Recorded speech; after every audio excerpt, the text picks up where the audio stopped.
Hello दोस्तों, नमस्कार। स्वागत है आपका बोध कोचिंग क्लासेस के चैनल पे।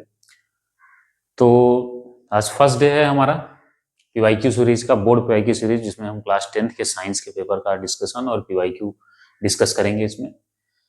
तो चैप्टर है हमारा chemical reaction and equation, first chapter है। फर्स्ट चैप्टर से जैसा कि हमने इंट्रोडक्टरी वीडियो आप देखे होंगे, उसमें बताया था कि पहले मार्क वाइज, चैप्टर वाइज और मार्क वाइज हम डिस्कशन करेंगे।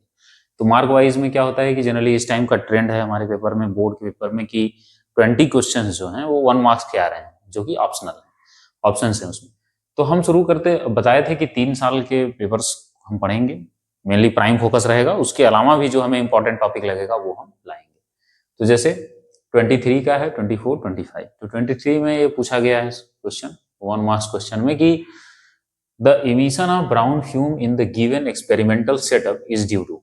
पहले चैप्टर में आप एनसीईआरटी पढ़ेंगे तो एनसीईआरटी में ये एक सेटअप बना के दिया गया है। क्या है ये? बर्नर है। बर्नर पे यहाँ पे आपको लेड नाइट्रेट के पार्टिकल्स दिए गए हैं ट्यूब में। उसको क्या करते हैं, फ्लेम जब इस पे जलाते हैं, लेड नाइट्रेट का फार्मूला अब में से सबको याद होगा या नहीं याद है तो ये PbNO3 का होल ट्वाइस। फार्मूला जरूरी है, उससे आसानी होगी आपको। पहली बात तो फार्मूला लिखने में शॉर्ट हो जाएगा स्टेटमेंट, और दूसरी बात क्वेश्चन में भी क्या होता है कि पेपर में कई बार ना आपको नाम न लिख के फार्मूला ही दे दिया जाता है, तो वो भी याद करना आपके लिए जरूरी है। तो साथ साथ याद करते चलेंगे। उसके बाद लेड नाइट्रेट है PbNO3 का होल ट्वाइस, ठीक है। तो अब इसमें क्या कह रहा है कि ये जो जब हम बर्नर पे इसको जला रहे हैं ना, ये टेस्ट ट्यूब में लेड नाइट्रेट को बर्न करते हैं जब, तो यहाँ से ब्राउन गैस निकलती है, ब्राउन फ्यूम, धुआं जैसा उठता है ब्राउन ब्राउन कलर का। तो उसकी वजह क्या है, उसका वजह पूछा गया है आपसे कि एक्सपेरिमेंटल सेटअप में क्या है। तो पहला ऑप्शन है कि थर्मल डिकम्पोजिशन ऑफ PbNO3 या होल ट्वाइस या लेड नाइट्रेट उसी को बोलते हैं, कि thermal decomposition of lead nitrate which produce brown fume of nitrogen dioxide. यानी कहना चाह रहा है कि लेड नाइट्रेट का थर्मल डिकम्पोजिशन करेंगे तो उससे नाइट्रोजन डाइऑक्साइड रिलीज होती है, जिसकी उसकी वजह से है। ठीक है, वैसे ऑप्शन सही लग रहा है। आगे देखते हैं क्या है। आगे है कि थर्मल डिकम्पोजिशन ऑफ यही lead nitrate which produce lead oxide. ये भी सही है, लेड ऑक्साइड तो प्रोड्यूस करता है। अच्छा, लेकिन अब इसमें ब्राउन वाली बात की जा रही है कि ब्राउन फ्यूम तो अब ये नाइट्रोजन से निकलता है कि लेड से, वो देखते हैं हम आगे। तीसरा ऑप्शन क्या है कि oxidation of lead nitrate forming lead oxide and nitrogen dioxide. Oxidation of lead nitrate जो है वो थोड़ा सा यहाँ पे गड़बड़ हो गया, क्योंकि ये लेड नाइट्रेट जो अब Pb जो है ना, यहाँ +2 के फॉर्म में प्रेजेंट है पहले से ही, उसका स्टेबल कॉन्फ़िगरेशन +2 ही होता है, तो ये ऑक्सीडेशन तो नहीं होगा। Oxidation of lead nitrate forming, इसमें भी ऑक्सीडेशन है, तो ये दो ऑप्शन तो आपके ऐसे ही कैंसिल हो गए। मतलब ये 2 ऑप्शन जो हैं ये तो गलत हो गए। अच्छा, अब यहाँ पे देखते हैं कि क्या कह रहा है, thermal decomposition of lead nitrate. Lead nitrate जो है उसका थर्मल डिकम्पोजिशन करने के लिए आपको क्या होगा, देखते हैं। इक्वेशन बनाते हैं, PbNO3 का होल ट्वाइस। जब इस पे आप हीट देंगे तो क्या बनता है कि ये थर्मल डिकम्पोजिशन में क्या होगा कि लेड ऑक्साइड बनता है इसका, lead oxide plus NO2 nitrogen dioxide plus O2। ये रिएक्शन बैलेंस नहीं है, हमको ये देखना है कि भाई इसमें क्या क्या रिएक्शंस प्रोड्यूस, मतलब क्या क्या प्रोडक्ट्स बनते हैं इसके डिकम्पोजिशन से। जब इसको डिकम्पोज होता है तो ये 3 पार्ट्स में टूटता है। सबसे पहले lead oxide, nitrogen dioxide and O2। अच्छा, तो ये लेड ऑक्साइड जो होता है ना, ये इसका कलर ब्राउन नहीं होता। पहली बात तो ये गैस ही नहीं है, ये गैस नहीं होता, ये है सॉलिड। लेड नाइट्रेट भी सॉलिड ही होता है, यहाँ पे पार्टिकल्स दिया गया है, पार्टिकल्स सॉलिड ही हैं, तो ये भी सॉलिड के फॉर्म में ही टूटता है। चूंकि अब लेड जो है वो हैवी में मतलब मटेरियल होता है, हैवी होता है ये, तो उसकी वजह से क्या है कि ये गैस फॉर्म में नहीं होता, ये सॉलिड हो गया। अब नाइट्रोजन डाइऑक्साइड ये गैस होती है, और ये गैस है ऑक्सीजन गैस। और ऑक्सीजन जो होती है आप देख सकते हैं, इसके लिए बताने की जरूरत नहीं है, हमारे इन्वायरमेंट में ऑक्सीजन चारों तरफ है, कोई कलर नहीं है, ये तो ये कलरलेस होता है। ये क्या होता है? कलरलेस। ठीक है, कलरलेस होगा। ये जो है नाइट्रोजन डाइऑक्साइड, ये रेडिश ब्राउन गैस होती है। ये क्या होती है? Reddish brown. तो ब्राउन गैस जनरली इसी को बोलते हैं। ब्राउन फ्यूम जो है ना, ये किसकी वजह से हो रहा है? ये NO2। ये NO2 गैस जो होती है, यहाँ से ये डिकम्पोज है, तो यहाँ पे हीट होगा, डिकम्पोज होके लेड ऑक्साइड नीचे ही रह जाएगा, NO2 और O2 बाहर निकल जाएंगे। तो O2 तो जो है कलरलेस है, तो दिखाई ही नहीं देगा, और बची गैस NO2, तो ये क्या है? Reddish brown. अब ये क्या है? ये सॉलिड है, तो ये सॉलिड क्या बन जाएगा? रेसिड्यू या PPT, प्रेसिपिटेट। हालांकि प्रेसिपिटेट यहाँ यूज नहीं करेंगे क्योंकि वो वाटर सोल्यूशन में होता है, तो इसको बोलेंगे आप सॉलिड रेसिड्यू। ये क्या बचता है? रेसिड्यू।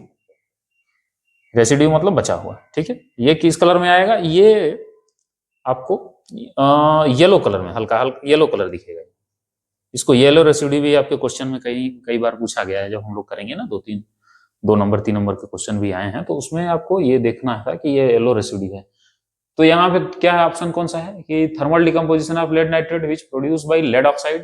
भाई लेड ऑक्साइड जो है पीबीओ, इसी को लेड ऑक्साइड बोलते हैं। अब ये लेड ऑक्साइड जो है इसके वजह से तो येलो कलर आएगा और वो रेसिड्यू है, और फ्यूम जो है वो NO2 के द्वारा, तो नाइट्रोजन। ठीक है, ये 1 नंबर का सवाल था आपका। अब आगे देखते हैं अगला सवाल।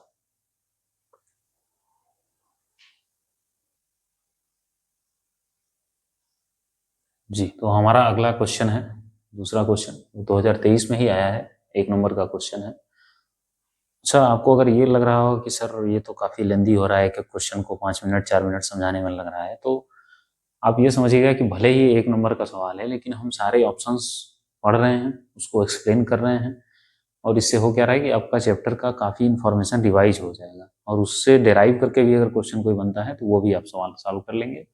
और दूसरी बात, हम समझा रहे हैं, पेपर सॉल्व नहीं कर रहे हैं। सॉल्व करना हो तो 30-30 सेकंड का सवाल है ये। ठीक है, तो आगे देखते हैं। दूसरा क्वेश्चन ये था कि a metal X is used in the thermite process, when X is burned in air it gives an amphoteric oxide Y, X and Y are respectively. ये क्वेश्चन थोड़ा सा, ये मैं कहूंगा कि टफ क्वेश्चन है, यानी अच्छा क्वेश्चन है, मतलब आपके लेवल पे काफी अच्छा क्वेश्चन है ये। तो इसमें कह रहा है कि थर्माइट प्रोसेस की बात की जा रही है कि एक मेटल है जो कि थर्माइट प्रोसेस में यूज किया जाता है। तो थर्माइट प्रोसेस एक्चुअली होती क्या है? थर्माइट प्रोसेस एक बहुत ही हाईली एक्सोथर्मिक रिएक्शन होती है। ठीक है, ये थर्माइट प्रोसेस में होता क्या है, सबसे पहली चीज तो ये क्या है, एक्सोथर्मिक है। एक्सोथर्मिक, और ये बहुत ज्यादा है, मतलब बहुत ज्यादा हीट रिलीज होती है इसमें।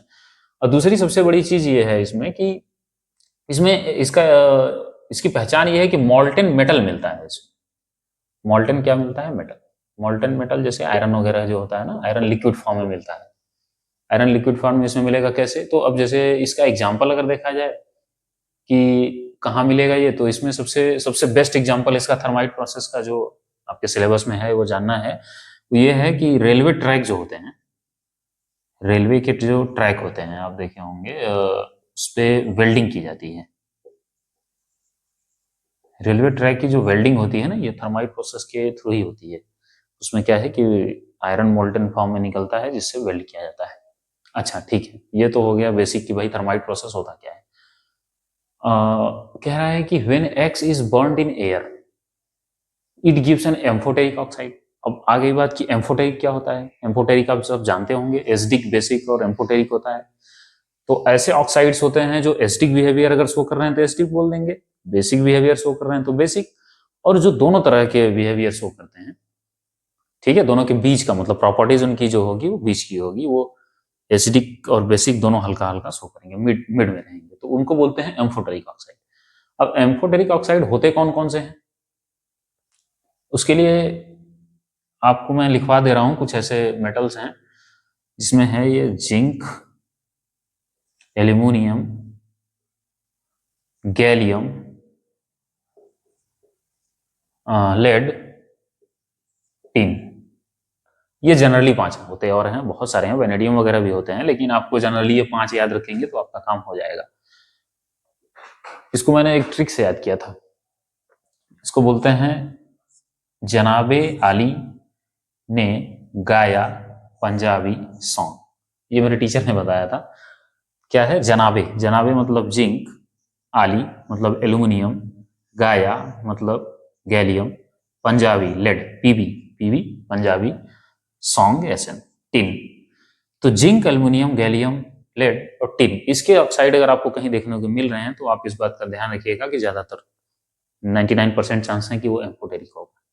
ठीक है, हाँ कई बार हायर, बहुत हायर ऑक्सीडेशन स्टेट में जब चली जाती हैं चीजें, आप, मैं थोड़ा सा मान लीजिए क्वेश्चन से अलग बता रहा हूँ, कि जब हायर ऑक्सीडेशन स्टेट में चले जाता है कोई कंपाउंड तो वो एसिडिक बिहेवियर शो करने लगता है। तो जनरली आपके सिलेबस में ये चीजें अगर कहीं दिख रही हैं इनका ऑक्साइड, तो वो एम्फोटेरिक होगा। ठीक है, तो हम आ जाते हैं क्वेश्चन पे। तो कह रहा है कि थर्माइट प्रोसेस में क्या कर रहा है, कोई मेटल है जो एक्स है, ठीक है। थर्माइट प्रोसेस में यूज क्या होता है, यूज होता है आपका आयरन ऑक्साइड होता है, ठीक है, आयरन सॉरी Fe2O3 यूज होता है, Fe2O3 ये यूज होता है। अब उसके बाद कह रहा है कि किसी मेटल के साथ, तो मेटल जो है, अब ये यहाँ पे आप ध्यान दीजिएगा कि Fe2O3 जब यूज होगा, मैं यहाँ पे X लिख दे रहा हूँ, X मेटल के साथ, तो ये क्या करता है कि ये आयरन जो है यहाँ पे बदल जाता है आयरन लिक्विड। अभी हमने पढ़ा ऊपर थर्माइट प्रोसेस में क्या हो रहा था, ये मोल्टन मेटल मिलता था आयरन Fe, और यहाँ पे क्या मिलेगा आपको, वाई मिल रहा है, यानी ऑक्साइड मिल रहा है। तो अब हम ऑप्शन देखते हैं, ऑप्शन से अब क्या है कि यहाँ पे आयरन आयरन का रिएक्शन आयरन के साथ करवा करके अब तो कोई एम्फोटेरिक तो होगा ही नहीं, Fe2O3 तो एकदम नहीं होगा, ये आपका ऑप्शन गलत हो गया। दूसरा देखते हैं एल्यूमिनियम, हाँ एल्यूमिनियम होता है, एल्यूमिनियम रिएक्टिव भी होगा ये। तो एक्स के जगह पे अगर हम क्या लिखते हैं, एल्यूमिनियम लिखते हैं, तो ये क्या बना लेगा, Al2O3, Al2O3, ठीक है, Al2O3 एल्यूमिनियम ऑक्साइड है। अब देखिए यहाँ पे आपका ये रिएक्शन भी हो रहा है, मोल्टेन Fe भी मिल रहा है, और ये कंडीशन जो एम्फोटेरिक ऑक्साइड, वाई एम्फोटेरिक होना चाहिए, वो भी है Al2O3। अभी हमने पढ़ा जनाबे एल्यूमिनियम एम्फोटेरिक हो गया, तो ये आपका आंसर सही है। आगे देख लेते हैं Fe एंड Fe3O4, नहीं Fe तो नहीं होगा, सेम ही रहेगा वो। एल्यूमिनियम, हाँ एल्यूमिनियम यूज होता है एक्स के जगह पे, लेकिन ये Al3O4 नहीं मिलेगा, यहाँ पे Al2O3 मिलता है, ठीक है, तो इसका आंसर होगा। मिलते हैं अगले क्वेश्चन।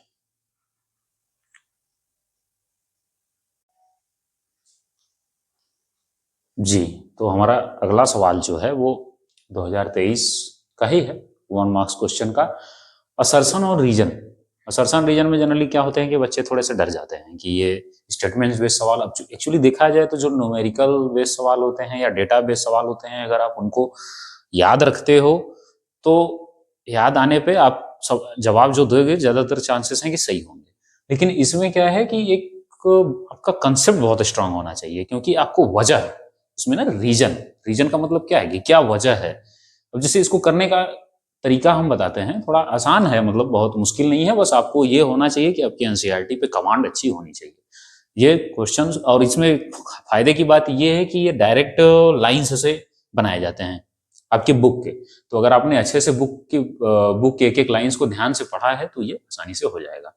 पढ़ते हैं असर्शन कि the colour of the aqueous solution of copper sulphate turns colourless when a piece of lead is added to it. ठीक है, इसका कहने का मतलब यह है कि colour of aqueous solution of copper sulphate, मतलब एक्वस मतलब पानी में कॉपर सल्फेट का सॉल्यूशन जो है वो क्या होता है, कलरलेस हो जाता है when a piece of lead is added to it. ठीक है, यानी पहली बात तो कुछ कलरफुल होगा, ये पहले क्या होगा, कलरफुल होगा, अब लेड डालने पे कलरलेस हो जा रहा है। अब रीजन की बात की जाए तो रीजन कह रहा है कि lead is more reactive than copper and hence displace copper from its salt solution. ठीक, तो कह रहा है कि लेड जो है वो ज्यादा रिएक्टिव होता है कॉपर से, उसकी वजह से वो क्या करता है, डिस्प्लेस कर देता है कॉपर को इसके साल्ट सॉल्यूशन से। अब साल्ट सॉल्यूशन का मतलब क्या है कि जो मेटल है, मेटल पार्ट्स और सल्फेट का जो पार्ट है, यानी लेड का और सल्फेट का जो पार्ट है वो क्या करेगा, साल्ट बनाएगा। पहले भी ये जो कॉपर है, कॉपर का सल्फेट जो है वो भी एक साल्ट ही है। ठीक है, तो वही बात कर रहे हैं। साल्ट आपने पढ़ा होगा, साल्ट जो होते हैं वो बनते हैं कि एनायनिक और कैटायनिक पार्ट से मिलकर बनते हैं सॉल्ट, उस पर भी नहीं जाते हैं, हम सॉल्व करते हैं सवाल। तो ठीक है, aqueous solution of copper sulphate क्या होता है, CuSO4। CuSO4 जो है एक्वस है ये। ठीक है, अब इसमें कह रहा है कि turn colourless when piece of lead, इसका रिएक्शन अगर लिखेंगे हम तो PV लेड, ये क्या करता है, ये जनरली क्या होता है ना, ये कॉपर सल्फेट क्या होता है, ब्लू कलर का होता है, ब्लूइश कलर देता है लिक्विड में। एक्वस है, एक्वस मतलब पानी के अंदर ये ब्लू कलर देता है। तो ये क्या करेगा, ये जो रीजन है ना, अब जब आपको असर्शन का रीजन पता करना है तो आप यहाँ पे चुपचाप धीरे से बिकॉज लगा लीजिए अपने मन से। अगर आपको पता करना है कि रीजन सही है कि नहीं असर्शन का, तो आप ये ध्यान दीजिए कि असर्शन के जस्ट बाद बिकॉज लगाइए। The colour of aqua solution of copper sulphate turn colourless when a piece of lead is added to it because lead is more reactive than copper and hence displace the copper. देखते हैं क्या यही वजह है। तो जी, ये copper sulphate का जो सोल्यूशन होता है उसमें से ये लेड जो है ना, ये लेड क्या करता है, कॉपर को हटा देता है। जब आप मेटल रिएक्टिविटी सीरीज पढ़ेंगे, पढ़ लिए होंगे क्योंकि PYQ देख रहे हैं आप, तो उसमें क्या होता है कि जो रिएक्टिविटी सीरीज में जो पावरफुल एलिमेंट होता है वो क्या करता है, अपने से कमजोर एलिमेंट को क्या करता है, डिस्प्लेस कर देता है। ठीक है, तो लेड जो होता है ये क्या करता है कि मोर रिएक्टिव है, यानी मोर पावरफुल रिएक्टिव एलिमेंट है। तो अब क्या करेगा ये लेड जो है कॉपर सल्फेट को हटा के क्या बना लेगा, ये PbSO4 बना लेता है। ठीक है, लेड सल्फेट बना लेता है। ठीक, अब लेड सल्फेट बनाने की वजह से क्या होगा कि ये जो है ना ये PPT बना लेता है। PPT यानी ये व्हाइट कलर का होता है लेड। व्हाइट कलर जनरली आप जब लेड क्या है वही शीशा जो नॉर्मल यूज होता है, चूंकि उसमें पॉलिशिंग वगैरह होती है तो वो उतना व्हाइट नहीं होता, बट जनरली लेड जो है वो व्हाइट PPT बना लेता है। ठीक है, और कॉपर क्या होता है आगे रिलीज हो जाता है। ठीक है, वो एक्वस सोल्यूशन में ही रहेगा, वो बाई प्रोडक्ट है। तो कहने का मतलब ये है कि आपने असर्शन पढ़ा कि क्या ऐसा होता है कि कलरलेस हो जाता है, तो जी हाँ, ये कलरलेस होता है सोल्यूशन। अब ये व्हाइट PPT जो है मतलब ये सोल्यूशन कलरलेस हो जाएगा, ये नीचे बैठ जाएगा। पहले तो क्या था कि एक्वस सोल्यूशन ही ब्लू कलर का था और ये प्रेसिपिटेट बन के नीचे बैठ जाएगा। ठीक, तो ये कलरलेस हो जाएगा। जी हाँ बिल्कुल, लेड की वजह से। अब क्यों कलरलेस हो जाएगा, because lead is more reactive. Yes, lead ज्यादा रिएक्टिव है तभी तो रिएक्ट किया ये। तो असर्शन भी करेक्ट है, रीजन भी करेक्ट है। अच्छा, अब बताइए क्या एक्सप्लेनेशन सही है इसका? तो हाँ, एक्सप्लेनेशन सही है, क्योंकि भाई ये डिस्प्लेस क्यों कर पाया, ये पीबी यहाँ पे क्यों आ पाया, क्योंकि ये ज्यादा पावरफुल रिएक्टिव एजेंट था, ये ज्यादा रिएक्टिव था कॉपर से, इसलिए ऐसा हुआ है। तो आपका सोल्यूशन आएगा कि असर्शन इज, मतलब इसका आंसर जो होगा वो होगा कि assertion is correct and reason is correct, and reason is a true explanation for the assertion. ठीक है, इसको नोट्स करिए, आगे बढ़ते हैं।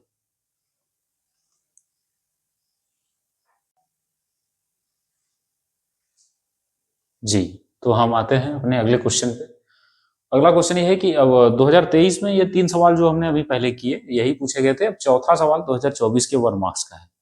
हम ऐसे करेंगे ना कि 1 मार्क्स का जो भी जितने से क्वेश्चन है वो एक लेक्चर में हो जाएंगे, फिर 2 मार्क्स वाले एक लेक्चर में, तो ऐसे आपको पता चल जाएगा। अच्छा हाँ, एक चीज और है कि ये 1 नंबर के सवाल करने में 4-4, 5-5 मिनट मैं पहले भी बता चुका हूँ, फिर से बता दे रहा हूँ, इसलिए लग रहा है क्योंकि हम सारे ऑप्शंस को देख करके उसमें जितनी पॉसिबिलिटी हो सकती है उस सब चीज के बारे में पढ़ेंगे। हमारा बस ये नहीं है मोटिव की मतलब खत्म करना है क्वेश्चन को, वो तो आप कहीं से भी खुद से भी कर लेंगे, है ना, समझ में आना चाहिए ये चीज। समझ एक बार क्या है ना कि ये सारे क्वेश्चंस अगर 3 साल के हम रिवाइज कर लेंगे तो वो चैप्टर के 60-70% कंसेप्ट क्या होंगे कि आपके रिवाइज हो जाएंगे ना। 60-70 तो आधे तो हो ही जाएंगे, मतलब PYQ करने से ही आधा से ज्यादा ही होगा, वो मैं मिनिमम बता रहा हूँ। अच्छा ठीक है, 2024 का सवाल हम देखते हैं कि क्या है। 2024 का सवाल जो इसमें दिया गया है कि when 2 ml of NaOH is added to few pieces of granulated zinc, मतलब कि 2 ml NaOH है सोडियम हाइड्रोक्साइड जो कि ग्रेनुलेटेड, मतलब छोटे ग्रेनुल्स का मतलब होता है छोटे छोटे टुकड़े जिंक के हैं, उसमें क्या करते हैं कि डालते हैं in a test tube and then warmed, मतलब उसको गर्म किया जाता है रिएक्शन तेज करने के लिए।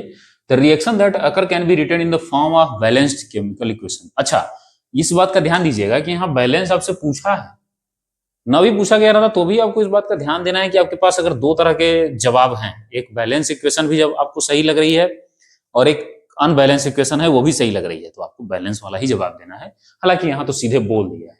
ठीक है, तो हम कोशिश करेंगे कि बैलेंस वाला पहले खोजें। ठीक है, तो 2 ml NaOH पहले देख लेते हैं क्या है ये। NaOH क्या होता है, ये कि स्ट्रॉन्ग बेस होता है ना। NaOH स्ट्रॉन्ग बेस होता है। अच्छा, मैं पहले ट्रिक जो बताया था जनाबे अली ने गाया पंजाबी सॉन्ग, उसमें मैंने आपको बताया था कि जिंक जो है ना ऑक्साइड जो बनाता है वो एम्फोटेरिक होता है। और एम्फोटेरिक कहते किसे हैं? एम्फोटेरिक में क्या होता है, वो दोनों तरह की प्रॉपर्टी शो करते हैं, वो एसिडिक भी होते हैं और बेसिक भी होते हैं। यानी वो जो रिएक्शन करेंगे ना वो एसिड के साथ भी रिएक्शन करेंगे, बेस के साथ भी रिएक्शन करेंगे। बेस मिलेगा तो वो एसिडिक बिहेव करने लगेंगे और एसिड मिलेगा तो बेसिक बिहेव करने लगेंगे। तो ये स्ट्रॉन्ग बेस है। NaOH स्ट्रॉन्ग बेस होने की वजह से क्या करेगा कि अब जिंक उससे क्या करेगा, रिएक्शन। ठीक है, तो जिंक इससे रिएक्शन करता है जब सोडियम हाइड्रोक्साइड से ना, तो सोडियम जिंकेट बनता है सोडियम जिंकेट। सोडियम जिंकेट एक केमिकल होता है जिसका फार्मूला होता है Na2ZnO2। इसको याद करना है आपको, मतलब याद करना है मतलब रटा होना चाहिए। क्यों बनता है कैसे बनता है वो हम बाद में देखेंगे, आपको ये रटा होना चाहिए Na2ZnO2। आप कहेंगे कि सर रटने पे क्यों इतना फोकस कर रहे हैं? हाँ, कुछ चीजें रट लोगे तो कोई बुरा नहीं हो जाएगा, याद कर लो, बहुत सारी चीजें जीवन में याद करते हो, इसको भी याद करो। Na2ZnO2। ठीक ठीक है, देखते हैं अब उसके बाद इसका रिएक्शन। तो NaOH जिंक Na नहीं, Na नहीं होता एक्चुअली ना। होता क्या है कि ये Zn ZnO2 जो होता है ना इस पे 2 माइनस होते हैं। अब कैसे होते हैं उतना डीप में नहीं जाएंगे। अब ये 2 माइनस होते हैं और Na पे क्या होता है ना कि 1 प्लस होता है, तो ये पॉजिटिव चार्ज 1 है और नेगेटिव चार्ज 2 है, तो जब ये दोनों रिएक्शन करके कंपाउंड बनाएंगे तो यहाँ पे 2 पॉजिटिव चार्ज की जरूरत पड़ेगी ना इसको न्यूट्रलाइज करने के लिए। समझ रहे हो बात को? अगर ये एक ही सोडियम इसमें जोड़ते हैं आप, तो एक पॉजिटिव चार्ज केवल एक नेगेटिव चार्ज को न्यूट्रलाइज करेगा। तो आफ्टर ऑल मतलब रिएक्शन के बाद यहाँ पे ZnO2 के पास यहाँ पे माइनस चार्ज आ जाएगा, क्योंकि एक ही माइनस चार्ज न्यूट्रलाइज हुआ, एक चार्ज तो बचा ही है। इसलिए 2 सोडियम क्या करेंगे, और कंपाउंड तो जो न्यूट्रल होते हैं वो ज्यादा स्टेबल होते हैं, तो क्या करेगा, इसी वजह से 2 सोडियम यहाँ पे करेगा रिएक्शन। 2 सोडियम इसमें है नहीं, तो ये नहीं होगा। अच्छा, और उसके बाद NaOH जिंक के साथ रिएक्शन करता है, तो हाँ इसमें सोडियम जिंकेट लग दिख रहा है Na2ZnO2। अच्छा, बैलेंस वगैरह देख लेते हैं, क्योंकि बैलेंस पूछा है, तो 2 सोडियम यहाँ है, 2 सोडियम यहाँ हो गया, जिंक ऑक्सीजन 2 है यहाँ पे, 2 ऑक्सीजन 2 हाइड्रोजन। हाँ हाँ ये सही है। अच्छा, और उसके बाद नीचे वाला देखते हैं, इसमें भी 2 है। हाँ यहाँ Na एक ही है, ये नहीं होगा, एक ही Na। हाँ यहाँ पे 2 दिख रहा है, तो NaOH, हाँ ये वाटर है, वाटर नहीं होता है, यहाँ हाइड्रोजन निकलेगा ना। आप रिएक्शन देखो, रिएक्शन देखो आप, 2 ऑक्सीजन है यहाँ पे, 2 ऑक्सीजन है, आप यही यूज कर लिया, पानी कहाँ से निकल गया, ये कहाँ से आया, एक ऑक्सीजन कहाँ से आया, तो ये नहीं। ठीक है, तो हाँ इसका आंसर आ जाएगा आपका दूसरा। ठीक है, तो ये याद करिए, जिंक का रिएक्शन अगर इसके साथ होगा तो सोडियम जिंकेट, इसको लिखिए, आगे चलते हैं।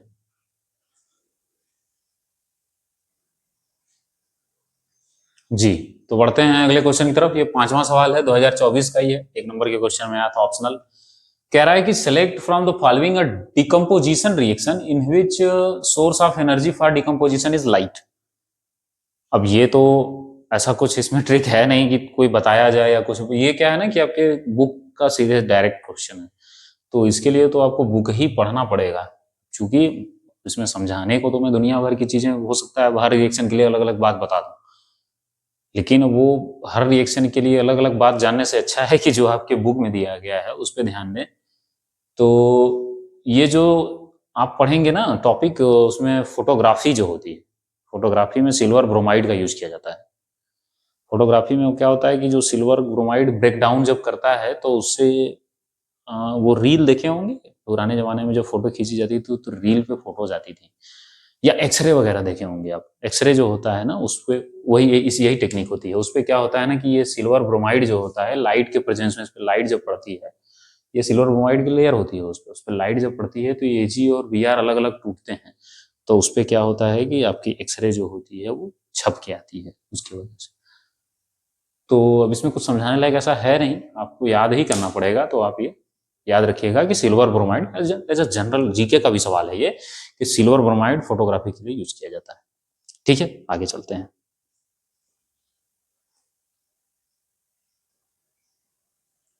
जी, तो हमारा अगला सवाल है ये क्वेश्चन नंबर 6 2024 का ही है ये।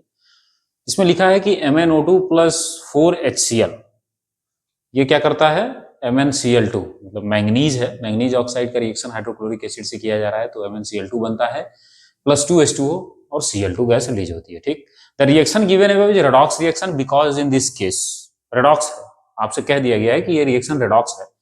अच्छा, रेडॉक्स रिएक्शन में क्या होता है, किसी एक कंपाउंड का या एक एलिमेंट का क्या होगा कि ऑक्सीडेशन होगा और दूसरे का रिडक्शन होगा, तो ठीक है। तो अगर हम देखें इसको, अब इसमें जनरली एक चीज और होता है, ऑक्सीडेशन रिडक्शन देखने में क्या होता है कि अगर ऑक्सीजन जुड़ रहा है तो ऑक्सीडेशन है, या तो हाइड्रोजन रिमूव हो तो भी ऑक्सीडेशन है, या तो अब अगर क्या बोलते हैं कि ऑक्सीडेशन नंबर के थ्रू हम चेक करना चाहें तो ऑक्सीडेशन नंबर अगर बढ़ रहा है तो ऑक्सीडेशन है, और ऑक्सीडेशन नंबर अगर रिड्यूस हो रहा है तो रिडक्शन है। ये चीज आपको पता होगी।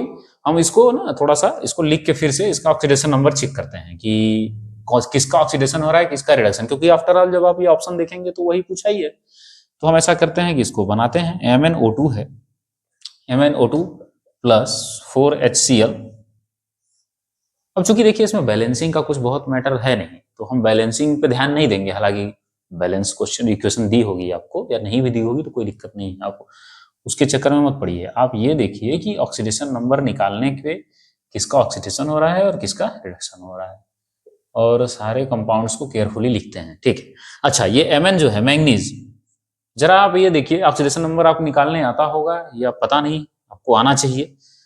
जिसका ऑक्सीडेशन नंबर निकालना होता है उसको हम क्या मान लेते हैं, x प्लस, ये ऑक्सीजन का क्या होता है, ऑक्सीडेशन नंबर जनरली -2 होता है, तो -2 हो जाएगा एक ऑक्सीजन का, कितनी ऑक्सीजन है इंटू 2, ठीक, इज इक्वल टू 0, ऐसे ही निकालते हैं। जिसका ऑक्सीडेशन नंबर नहीं पता है उसका x मान लेते हैं। अब ये ऑक्सीजन का क्या है कि ये जनरली -2 शो करती है, -2 शो करेगी, तो -2 इंटू 2 क्या हो जाएगा, 0। तो यहां से x -4 इज इक्वल टू 0, ठीक है। अच्छा, अब फिर यहां से x की वैल्यू क्या आ जाएगी, +4, यानी कि यहां पे मैंगनीज जो है इसका ऑक्सीडेशन नंबर क्या है, +4, ठीक। अच्छा, ये तो ऑक्सीजन है ही, -2 पता है। अब ये क्लोरीन का देखते हैं। अब ये चूंकि हाइड्रोजन जो है ये -1 शो करता है हमेशा, सॉरी +1 शो करता है, और क्लोरीन ज्यादा इलेक्ट्रोनेगेटिव है, ज्यादा इलेक्ट्रोनेगेटिव होने की वजह से इसका -1 होता है। इलेक्ट्रोनेगेटिव बोल दिया मैंने, शायद उससे दिक्कत हो सकती है आपको। इलेक्ट्रोनेगेटिव का मतलब ये होता है कि जिसकी इलेक्ट्रॉन को खींचने की ज्यादा ताकत होती है जिसके पास ना, उसे ज्यादा इलेक्ट्रोनेगेटिव बोलते हैं। यानी हाइड्रोजन एक तरफ इलेक्ट्रॉन खींच रहा है, एक तरफ क्लोरीन खींच रहा है, तो क्या करेगा, क्लोरीन जीत जाएगा क्योंकि वो ज्यादा इलेक्ट्रोनेगेटिव होता है। आप नहीं पता है तो उस पर ज्यादा ध्यान मत दीजिए, बस आपको ये देखना है कि क्लोरीन का -1 होता है। अब इसको निकालने का कोई मतलब नहीं बनता, निकालना चाहे तो निकाल लीजिए, इसको x मान लीजिए। हाइड्रोजन का कितना होता है, +1 होता है, इज इक्वल टू 0, x की वैल्यू -1, वही, ठीक है। अब उसके बाद यहां पे देखते हैं, मैंगनीज का पता करते हैं, क्या होगा, x प्लस क्लोरीन का कितना होता है, -1 होता है जनरली, ये -1, कितने क्लोरीन है, 2, इज इक्वल टू 0। x की वैल्यू किसके बराबर, सॉरी x -2 हो जाएगा, इज इक्वल टू 0। यहां से x की वैल्यू आई +2, यानी यहां पे मैंगनीज की जो हो जाएगी ऑक्सीडेशन नंबर वो +2 हो गई। यहां पे क्लोरीन Cl2 है, तो आपको पता होगा, नहीं पता है तो याद कर लीजिए, जो कंपाउंड होता है किसी भी एलिमेंट का, प्योर कंपाउंड जो होता है, क्लोरीन प्योर है, इसमें कोई और दूसरा, प्योर का मतलब कि कोई और दूसरा एलिमेंट नहीं है, इसमें केवल क्लोरीन है, तो इसका जो ऑक्सीडेशन नंबर होता है, ऑक्सीडेशन स्टेट, वो 0 होता है। कोई सिंपल एटम दिया गया है या उसी एटम के कंपाउंड दिए गए हैं, ठीक है, उसका जो ऑक्सीडेशन नंबर होता है वो 0 होता है, ठीक है। अब यहां से ध्यान से देखें कि मैंगनीज जो है उसका क्या है, +4 से +2 हो गया। +4 से +2 होने का मतलब ऑक्सीडेशन नंबर क्या है, घटा है, ऑक्सीडेशन नंबर घटा है। अच्छा, हम देखते हैं, अपना ऑप्शन मिलाते हैं, MnO2 is oxidise, HCl reduce. MnO2 oxidise नहीं, MnO2 कहां ऑक्सीडाइज हुआ है भाई, ये +4 से +2 हो गया तो रिड्यूस हुआ है, पहले ही गलत है, HCl को देखने की जरूरत ही नहीं है। लेकिन देखना चाहते हो आप तो देख लीजिए, HCl रिड्यूस कह रहा है, रिड्यूस होने का क्या मतलब है, ऑक्सीडेशन नंबर घटना। -1 जो है वो 0 से, यहाँ 0 है, -1 तो छोटा है 0 से, है ना, यानी ये छोटे से बड़े में गया है तो ऑक्सीडाइज हुआ है। HCl इज ऑक्सीडाइज, हाँ सही है, HCl ऑक्सीडाइज हुआ है बिल्कुल, क्योंकि ये -1 था, -1 छोटा ऑक्सीडेशन स्टेट होता है, और ये क्लोरीन जो है 0 है, तो बड़ा है, बिल्कुल बड़ा है। MnO2 इज रिड्यूस, MnO2 हाँ बिल्कुल +4 से +2 में गया है, ये भी सही है, अरे दो सेंसर सही हो रहे हैं। अच्छा ठीक है, MnO2 इज ऑक्सीडाइज, अरे क्या पढ़ रहा हूं मैं, MnO2 इज रिड्यूस, हाँ MnO2 is reduce and HCl is oxidise, ये ठीक है, ये दोनों चीज आ गई इसमें। अच्छा हाँ, अब यहाँ पे तो एक चीज आ गई कि भाई आपको अप्रोप्रिएट को आंसर देना होगा। आपने यहाँ पे देखा कि HCl इज ऑक्सीडाइज, अब बहुत क्या होता है कि ऐसे ऐसे, ये मुझे लगता है शायद नीट का क्वेश्चन है, नीट में भी कभी ना कभी पूछा है, जहां तक याद आ रहा है, मतलब इससे रिलेटेड, ऑब्वियस सी बात है, क्लास 10th का है तो नहीं आएगा उसमें, लेकिन कहने का मेरा मतलब कि इस टाइप का क्वेश्चन नीट में एग्जैक्टली ऐसा ही क्वेश्चन फ्रेम हुआ है, मुझे जहां तक याद आ रहा है। HCl ऑक्सीडाइज, तो HCl ऑक्सीडाइज यहाँ पे हो रहा है, MnO2 रिड्यूस हो रहा है, लेकिन आपको लास्ट तक जाना है, हर ऑप्शन को पढ़ना है। हो सकता है कि यहाँ पे B and C both they दिया होता, आप ये क्वेश्चन टिक करके चले जाएगा, गलत हो जाएगा, C देखे ही नहीं, तो ध्यान देना है आपको, एक नजर बहुत ज्यादा ध्यान, अगर एक ऑप्शन मिल गया तो बहुत ज्यादा ध्यान से भले मत नीचे का देखिए, लेकिन पढ़ जरूर लीजिए, टिक मारने से पहले पढ़ लीजिए, क्या पता ऐसा हो जाए। तो ये देखिए अच्छा क्वेश्चन है, और ये एक नई सीख देखी गया कि सारे ऑप्शंस को ध्यान दें, ठीक है, तो ये समझ आ गया होगा, ठीक है। इसको आप क्या करते हैं कि लिखिए। हाँ, तो हमारा अगला क्वेश्चन है 2025 में पूछा गया है, लेटेस्ट ईयर का है, 7वां क्वेश्चन। 2023 में भी 3 क्वेश्चन था, 24 में भी 3, ये 7वां क्वेश्चन है। मुझे लगता है 25 में भी शायद 3 क्वेश्चन ही है ऐसा। The product formed when aluminium and magnesium are burned in the presence of air respectively. अच्छा, प्रोडक्ट बताना है आपको जब मैग्नीशियम और एल्यूमिनियम क्या करते हैं, बर्न करते हैं किस चीज में, एयर में बर्न करने से क्या होगा, एयर में ऑक्सीजन होती है, नाइट्रोजन वगैरह भी होते हैं, तो ऑक्सीजन से क्या बनते हैं, ऑक्साइड्स बनते हैं, नाइट्रोजन जब रिएक्शन करता है तो नाइट्राइड्स बनते हैं, metal nitrides and metal oxide. चूंकि नाइट्राइड्स इसमें कहीं दिया नहीं है ना, तो नाइट्राइड के बारे में, चूंकि एयर में तो नाइट्रोजन की मात्रा ज्यादा होती है ऑक्सीजन से, तो नाइट्राइड भी बनते हैं, ऑक्सीजन है तो ऑक्साइड भी बनते हैं, लेकिन आपको ऑप्शन में केवल अभी 10th के लेवल पे नाइट्राइड वगैरह के बारे में ज्यादा पढ़ाई नहीं होती है, ऑक्साइड्स के बारे में होती है, तो वही पूछा गया है आपसे। तो ठीक है, पढ़ते हैं इसको। इससे पहले एक चीज और जानने की जरूरत है, जब ऑक्सीजन जो एल्युमिनियम जो होता है ना, उसकी जो स्टेबल ऑक्सीडेशन स्टेट होती है वो +3 होती है। अब ये क्यों होता है, ऐसा जानने के लिए आपको पीरियोडिक टेबल पढ़ना होगा। तो अब चूंकि वो अभी हम पढ़ नहीं सकते तो हम आपको बता दे रहे हैं, इसको आप ध्यान रखिएगा कि एल्युमिनियम जो होता है उसका जो मोस्ट स्टेबल ऑक्सीडेशन स्टेट क्या होता है, ये +3 होता है। अब जो पढ़ा होगा उसको बता दे रहा हूँ कि ये पी ब्लॉक में होता है। पहली चीज, पी ब्लॉक में पहला ही जो बोरान फैमिली होती है, बोरान के नीचे जस्ट आता है एल्युमिनियम, तो ये जो बोरान फैमिली होती है ना, बोरान फैमिली, इनका फैमिली ऑक्सीडेशन स्टेट जो होता है वो +3 ही होता है, पूरी फैमिली का, boron, aluminium, gallium, indium, thallium, ये ऐसे होता है स्ट्रेट। पी ब्लॉक ऐसे होता है ना, इधर एस ब्लॉक, इधर बीच में डी ब्लॉक, यहाँ किनारे पे पी ब्लॉक। सबसे पहले बोरान फैमिली आती है तो उसका +3 होता है। और ये जो मैग्नीशियम जो होता है, ये मैग्नीशियम क्या होता है, एस ब्लॉक में होता है। पहला होता है अल्कली मेटल, दूसरा होते हैं अल्कलाइन अर्थ मेटल, ठीक है ना।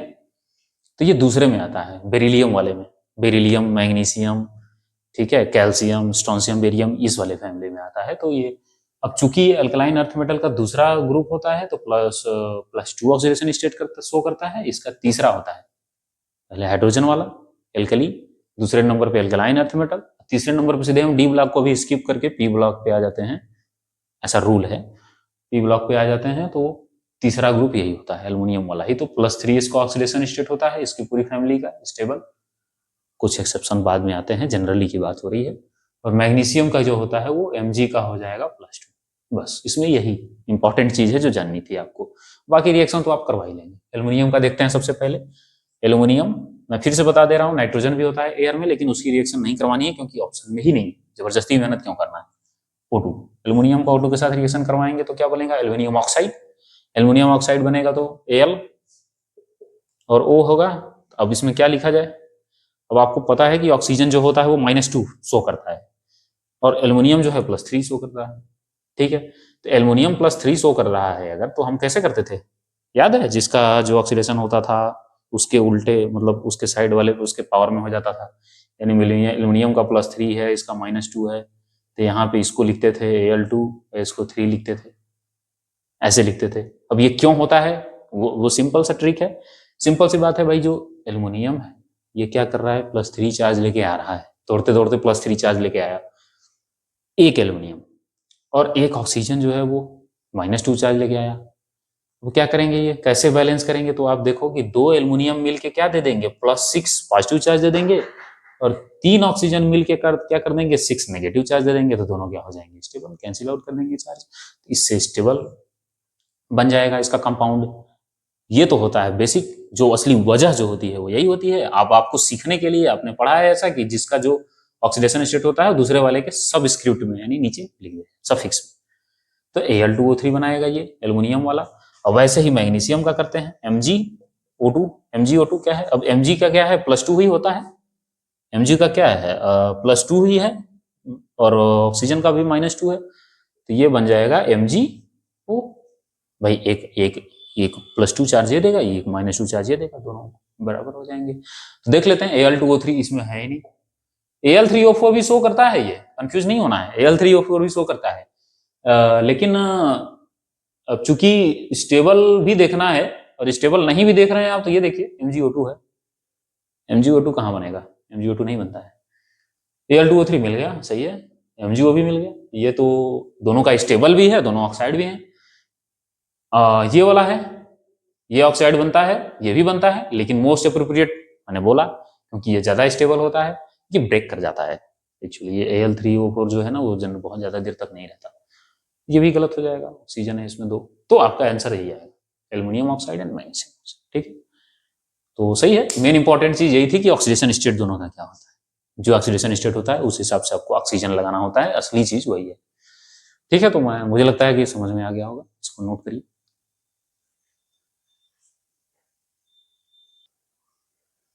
जी, तो हम आते हैं अपने अगले सवाल पे, जो कि है 2025 का ही नेक्स्ट क्वेश्चन, असर्शन ओरिजिन का है। अच्छा सवाल है ये। इसमें लिखा है कि असर्शन क्या है, decomposition reaction are generally endothermic reaction. मतलब जो डिकम्पोज होता है ना, टूटता है, कंपाउंड टूट के दो में बदल जाता है, 3 में बदल जाता है, वो जनरली क्या होता है कि एंडोथर्मिक होता है। अच्छा ठीक है, रीजन क्या दिया है, because decomposition of organic matter into compost is an exothermic process. मतलब ये तो कोई रिलेशन ही नहीं है। ये कह रहा है कि एंडोथर्मिक होता है, यहाँ कह रहा है कि एक्सोथर्मिक होता है, तो रिलेशन तो बिल्कुल भी नहीं है। एक्सप्लेन, रिलेशन ही नहीं है तो एक्सप्लेन कहां से करेगा। अच्छा, अब सही है कि नहीं ये देखते हैं। Decomposition reaction generally endothermic, generally बोल रहा है, सारे नहीं बोल रहा। डिकम्पोज होने का मतलब टूटना। अगर कोई बॉन्ड बना है, आप ही सोचो ना, दो लोग दोस्त हैं, एक दूसरे के साथ रह रहे हैं, तो कुछ एक्स्ट्रा एनर्जी, कुछ बाहरी तत्व ऐसे चाहिए ना, एक्सटर्नल मैटर ऐसा चाहिए जो दोनों को अलग कर सके। जब दोनों को अलग करने के लिए कुछ भी आप करेंगे तो वो एक तरीके से एनर्जी प्रोवाइड कर रहे हैं आप। रिएक्शन है, रिएक्शन में कंपाउंड जो बनते हैं वो ऐसे नहीं बन जाते हैं।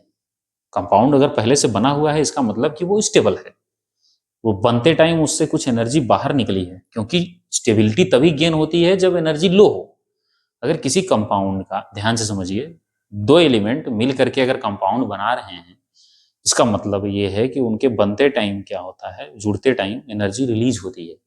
एनर्जी रिलीज होगी तो शुरुआत की एनर्जी से जो बाद वाली एनर्जी है वो कम हो गई, रिलीज हो गई ना, तो फाइनल एनर्जी कम हो गई। फाइनल एनर्जी कम होने से क्या होता है, स्टेबिलिटी बढ़ जाती है। इस दुनिया में एनर्जी अगर कम हो रही है यानी इसका मतलब स्टेबिलिटी बढ़ रही है। तो अगर कोई कंपाउंड पहले से बना हुआ है यानी उसकी एनर्जी क्या है, लो है, और वो स्टेबल है, उसको तोड़ रहे हैं आप, तोड़ के अलग अलग कर रहे हैं, तो इसका मतलब है कि वो एंडोथर्मिक रिएक्शन है। उसको आप एनर्जी दोगे बाहर से तब टूटेगा, आसानी से नहीं टूटेगा। ये असर्शन जो है ये सही है। Decomposition of organic matter into compost is an exothermic process, ये भी सही है। ऑर्गेनिक मैटर क्या होता है, जब जैसे कॉपर सल्फेट है CuSO4, उसको तोड़ेंगे तो कॉपर और सल्फर में क्या होगा, सल्फेट में अलग होगा आयंस में, तो उसके लिए आपको एनर्जी देनी पड़ेगी। लेकिन जैसे अब जो खाना पीना बचता है, कचड़ा बचता है या सब्जी के छिलके बचते हैं, वो जो आप डालते हो तो वो कंपोस्ट बनता है। तो वो क्या करता है ना कि वो एक्सोथर्मिक होता है। एक्सोथर्मिक क्यों होता है, उससे एनर्जी बाहर क्यों आती है, क्योंकि उसमें जो बैक्टीरिया है या फंगस है, जो कंपोस्टिंग बैक्टीरिया है, वो जब काम करते हैं उस पर ना, तो वहां से एनर्जी, कार्बन बॉन्ड तोड़ करके एनर्जी बनाते हैं। ठीक है, वहां पे बैक्टीरिया, लिविंग बींग्स, मतलब जीवित बैक्टीरिया वगैरह, फंगस वगैरह का काम हो रहा है वहां पे। ठीक है, डिकम्पोजर्स बोलते हैं वैसे बैक्टीरिया को। तो चूंकि वो लिविंग्स हैं, वो जिंदा हैं, तो अपना भोजन बना रहे हैं उससे, वो डिकम्पोजर्स उसी से भोजन बनाते हैं। तो जब भोजन बनता है तो एनर्जी रिलीज होगी। कार्बन फुटप्रिंट, कार्बन फुटप्रिंट बोलते हैं, कार्बन निकलता है, तो कार्बन निकलेगा तो वो क्या है, एक्सोथर्मिक प्रोसेस होती है। तो ये इसका जवाब जो होगा ना कि ये डिकम्पोजिशन, इसीलिए ना आप देखोगे गोबर गैस प्लांट या बायोगैस प्लांट जब देखोगे तो वो क्या होता है, हीट, जो गैस निकलती है वो गर्म होती है, वहां से गर्मी निकलेगी, आपको हीट महसूस होगा, वहां पे गर्मी महसूस होगी। तो इसलिए होता है क्योंकि वो एक्सोथर्मिक प्रोसेस होता है। तो इसका जवाब जो हो जाएगा ना, वो असर्शन क्या है, करेक्ट है। असर्शन जो है करेक्ट है, एंड रीजन भी करेक्ट है, but not correct explanation. Correct explanation तो दूर की बात है, ये दोनों एक दूसरे से रिलेटेड ही नहीं है, क्योंकि ये एंडोथर्मिक बता रहा है, ये एक्सोथर्मिक बता रहा है। तो समझ गए, जहां तक मुझे उम्मीद है कि मैं समझा दिया हूं इसको। तो ये है। ठीक है, अगला क्वेश्चन देखते हैं। जी, तो अभी हमने चेक किया, तो क्वेश्चन अब क्या है कि 1 नंबर वाले क्वेश्चन जो थे ना वो खत्म हो चुके हैं। मतलब अब 2 नंबर में जो क्वेश्चन आते हैं, इस चैप्टर के वो पढ़ेंगे हम लोग, फिर 3, फिर 5 सारा पढ़ेंगे। तो 1 मार्क्स के, 3 साल में ना 1 मार्क्स के जो क्वेश्चन आए थे वो यही सब है। अच्छा, अगर इसमें से कुछ ऐसा लगे आपको कि इस चैप्टर का नहीं किसी और चैप्टर का है या गड़बड़ हो गया है, तो उसके लिए परेशान मत होइएगा, आपको तो पीवाईक्यू पूरा ही सॉल्व करना है। ये तो बस मैं बाइफरकेट कर दिया हूँ ताकि आपको पढ़ने में आसानी रहे। जब आप रिवाइज करें, चैप्टर पढ़िएगा, चैप्टर पढ़ के अपना नोट्स वगैरह दोहरा लीजिएगा अच्छे से, फिर इस पे आइएगा। इसको करेंगे तो क्या होगा, आपको कॉन्फिडेंस बूस्ट होगा आपका कि भाई हाँ मुझे आ रहा है। तो 8 सवाल हैं ये 1 मार्क्स के। अब हम अगले लेक्चर में जब आएगा आपका, तो उसमें 2 मार्क्स वाले क्वेश्चन वैसे ही 2023, फिर 24, फिर 25। ठीक, धन्यवाद।